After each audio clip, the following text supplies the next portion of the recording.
Қазақстан Google'дан контент өшіріп тастауды жиі өтінетін әлемдегі үшінші мемлекет. 2014-2022 жылдар аралығында 95 мыңнан астам интернет ресурс бұғатталыпты. Қара тізімге алдымен зорлық-зомбылық, суицид және порнографиялық материалдар іліккен. Екінші орында терроризм және діни экстремизмді дәріптейтін ақпарат. Соңғысы жалпы бұғатталған материалдың 33%-ын құрайды. Зайырлық қоғамда айыптайтын радикалды уағызшылар қарулы қақтығысты насихаттайды. Әлеуметтік қиындықтарды алға тартып, жұмаққа жеңіл жетудің жолын нұсқайды. Өздері тасада қалып, жалған бауырластық идеясына сенгендерді отқа салады. Ең қауіпті қазір бүгінгі жастардың арасында интернет деструктивті идеологиядан тарататын материалдар өте көп. Жұмыс жүрген жас балдар әртүрлі деструктивный радикальный сайттарға, аккаунтқа кіреді. Көбісі ажыратамайды, ол дұрыс па, дұрыс емес па. Мешітке барғанда имамдардан сұрамайды.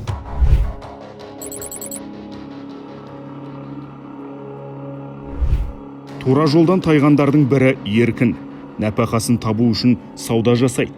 Діни сайттарды тауып, уағыз тыңдайды. Бірақ бұл деструктивті ағымдардың уы екенін байқамайды. Барлық адамның қолында интернет бар, ешқандай контрол жоқ.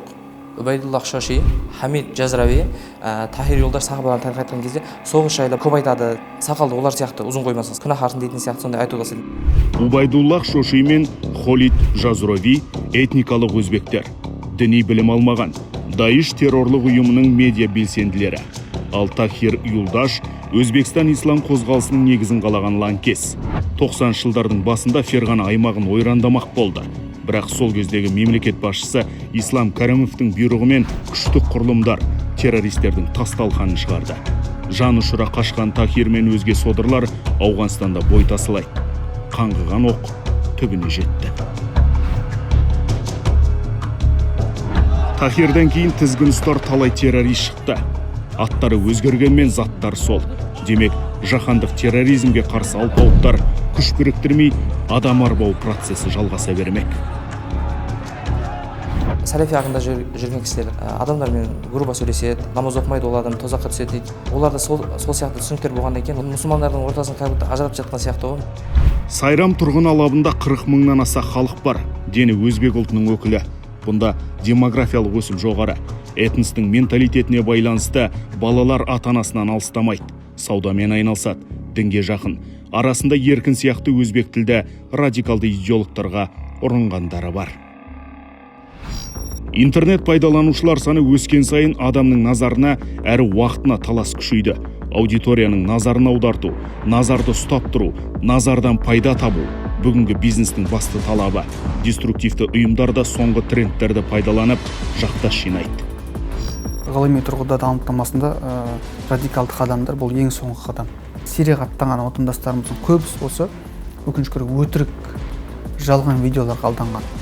Сондықтан мен осы екі маңызды қасиетке назар аударуға шақырар едім. Дінтанулық, біздің сауаттылық, сонымен бірге медиа сауаттылық, сын тұрғысынан ойлау сауаттылығы.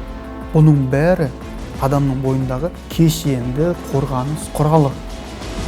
Радикалды идеологтар ұлттың болмыс бітімін бұзады, қақтығыстың сценарийін сызады, маргиналдарды арбап, малы мен қалтасын қағады. Ал тамыры әлсіреген қоғамда ұрыны ұлы деп табынатындар табылады. Жалпы соңғы бір жылда Сайрам алабында діни алауыздықты қоздырып, терроризмді насихаттаған 4 адам сотталыпты. Еркін имамдардың көмегімен есін жиды, күмәнді будан байланысын үзді. Теологтар әлеуметтік желіде түрлі діни топтарға тіркелу қауіпті екенін ескертеді. Биыл ескерту хабарлама алған бірнеше адам аккаунттарын жойған. Мұхаммаджан Рустамұлы алейхи рахма ұстазымыздың сөзі бар. Бір вахаби немесе сәләфиге дініміздің құндылықтарын ұқтырудан 10 дінсіз адамды дінге кіргізу маған жеңілдеу дейтін еді. Адамды бұзу үшін, немесе адам болмау үшін, оның діні болмау керек дейді. Оның ұлты болмау керек, оның тілі болмау керек, оның тарихы болмау керек, оның жері болмау керек, оның дәстүрі болмау керек. этаппен жасайды. Дінге, ұлтқа шабуыл бірден жасай алмайды. Артық жағынан бастайды. Тарихты жояды, дәстүрін жояды. Сосын неге келеді? Жай келіп тілін жояды. Тілі жойылғаннан кейін мынақта не қап тұр? Ұлты қап тұр, діні қап тұр, жері қап тұр. Үш нәрсе кеткеннен кейін үш нәрсе әлсірейді. Имамдар әлеуметтік желде белсенді қазір.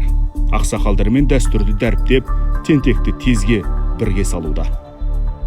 Интернет арқылы біліп білмеген халда шу нәрсеге кіріп қалышы еді, яшыларымыз біліп білмеген халда.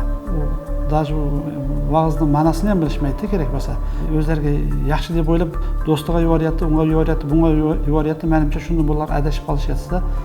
Мүфтият тамандан тәйінленген имамлардан мәслихатлар сұрап, шуларның вағыздан естіп, шуларға әмәл қылса мәлімше яқшы болады деп ойлаймын. Биыл дін істері басқармасы 2 бірдей кітапты өзбек тіліне аударды. Жастарға тегін таратты. Радикалды идеологтарды тыңдап, тозғанша кітап оқып, оссын дейді.